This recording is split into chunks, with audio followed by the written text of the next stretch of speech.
Tuhan Yesus yang bangkit menyuruh Petrus dan para murid lainnya pergi menemui dia di Galilea. Mengapa di Galilea?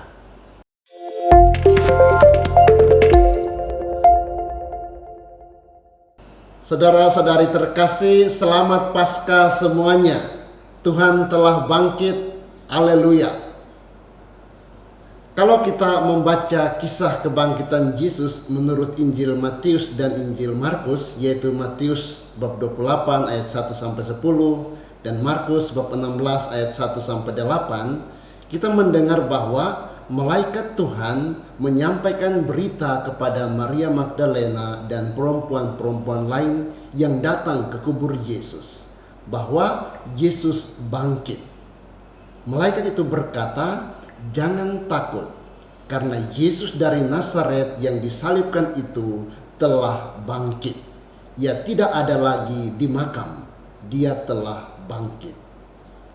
Jadi kita mendengar bahwa berita kebangkitan Yesus itu disampaikan oleh malaikat Tuhan. Malaikat Tuhanlah yang menyampaikan kepada Maria Magdalena dan perempuan lainnya bahwa Yesus bangkit. Ia telah bangkit. Itu berita yang pertama. Berita yang kedua yang disampaikan oleh malaikat Tuhan itu kepada Maria Magdalena dan perempuan lainnya adalah, "Sekarang pergi dan katakanlah kepada murid-muridnya dan kepada Petrus, Yesus yang bangkit mendahului kamu di Galilea. Di sana kamu akan melihat dia." Mengapa Yesus menyuruh Petrus dan murid lainnya untuk pergi menemui dia di Galilea? Mengapa harus ke Galilea? Saudara-saudari, Injil menghubungkan kesaksian paling awal tentang kebangkitan Yesus dengan penampakan Yesus kepada murid-muridnya nanti di Galilea. Kita tahu bahwa di Galilea, wilayah utara, itulah Yesus dari Nazaret mulai dikenal orang, dan dulu di sanalah ia mulai memanggil beberapa muridnya. Murid-murid diminta ke sana, tempat awal perkenalan mereka dengan Yesus yang dulu memanggil mereka di pinggir danau itu ketika mereka sedang menjala ikan.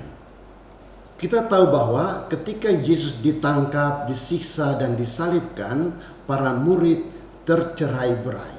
Mereka lari meninggalkan Yesus. Bahkan Petrus dengan keras menyangkal Yesus, "Aku tidak kenal orang itu." Itulah dosa para murid, itulah dosa Petrus. Yesus mengampuni dosa mereka. Ada rekonsiliasi. Yesus mencintai para muridnya.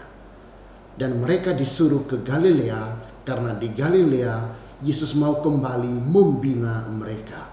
Sebagaimana dulu para murid dikumpulkan di Galilea, sekarang di Galilea lah Yesus mau mengumpulkan mereka kembali.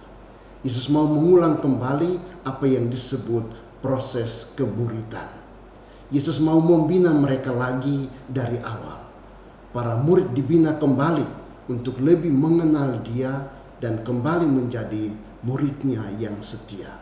Karena Yesus mau mempercayakan misinya kepada mereka. Mereka mau dipercaya oleh Yesus yang bangkit untuk menjadi pewarta Injil, pewarta sukacita kebangkitannya. Yesus mau mendirikan gerejanya di atas dasar Petrus dan para murid lainnya. Saudara-saudari, di Galilea para murid akan melihat Yesus. Dalam Injil Matius dikatakan, "Di sana mereka akan melihat Aku." Di Galilea para murid akan melihat Yesus yang bangkit. Di Galilea, Petrus dan murid lainnya akan melihat atau berjumpa dengan Yesus yang bangkit. Yesus kini dialami sebagai Dia yang hidup. Dia tidak berada lagi dalam dunia orang mati, tetapi Ia hidup kembali. Saudara-saudari, apa yang bisa kita renungkan untuk hidup kita? Kita pun bisa jadi seperti para murid, menyangkal Yesus seperti Petrus, lari meninggalkan Yesus karena takut, acuh tak acuh dalam iman akan Yesus, merasa ditinggalkan oleh Tuhan di saat-saat sulit hidup kita, pesimis, takut, khawatir, dan lain semacamnya. Tuhan Yesus yang bangkit mengampuni dosa-dosa kita. Tuhan Yesus yang bangkit mencintai kita semua. Sebagaimana para murid, Tuhan Yesus yang telah bangkit mau kembali membina kita. Tuhan Yesus yang bangkit mau memproses kita lagi untuk semakin mengenal Dia dan mau menjadi murid-Nya yang setia. Kita mau diproses lagi agar kita menjadi murid Yesus yang beriman tangguh, yang kuat dalam menghadapi setiap cobaan, kesulitan, dan juga terutama di tengah pandemi COVID-19 ini. Saudara-saudari, sambutlah Tuhan Yesus yang telah bangkit dengan penuh sukacita, karena kebangkitannya membawa sukacita. Sambutlah Dia karena Dia ingin membaharui hidup dan imanmu.